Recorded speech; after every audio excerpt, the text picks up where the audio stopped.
আজকের আমাদের এই রেসিপিটা আমি স্পেশালি আমার দিদা শাশুড়ি মার জন্য তৈরি করেছি। তো ভিডিওর শেষে অবশ্যই দেখবেন যে কি করে আমি ওনাকে নিজে হাতে খাইয়ে দিই, আর ওনার মুখেই জেনে নেব যে কেমন হয়েছে আমাদের সিমাই পায়েস।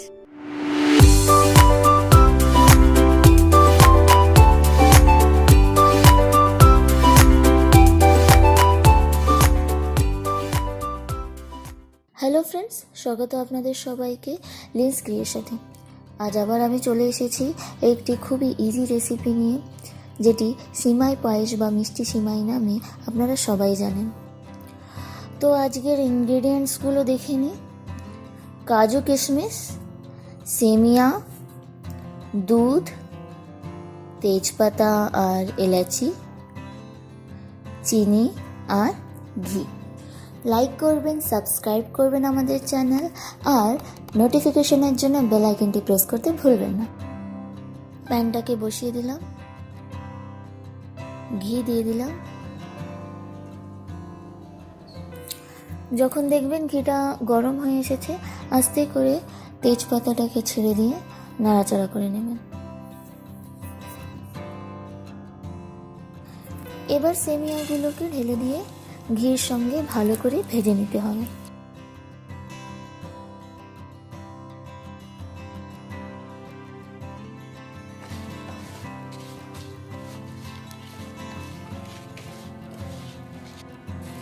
একটু জল দিয়ে দিলাম। জলটা আমরা তখন ইউজ করি যখন সেমিয়াটা ভাজতে ভাজতে বেশ ব্রাউন কালারে চলে এসেছে, তখন। 3-4টে এলাচ,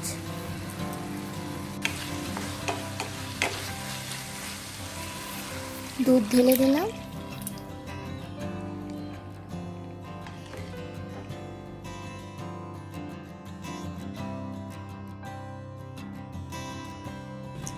এবার আমরা সেমিয়াটাকে 4 দিয়ে 5 মিনিট অবধি ভালো করে ফুটিয়ে নেব।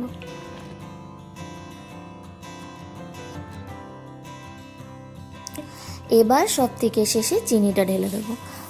যখন দেখবেন পায়েসটা বেশ গাঢ় হয়ে এসেছে, তখন পায়েসটাকে তুলে নিতে হবে। কাজু কিশমিশগুলো দিয়ে দিলাম।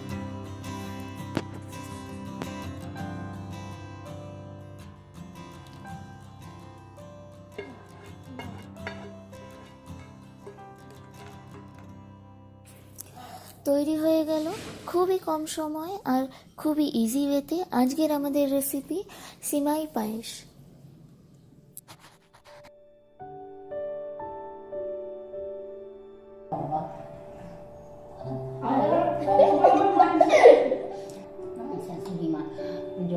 আপনার শাশুড়ি মা কেমন ছিলেন? অনেক স্ট্রিক্ট ছিলেন?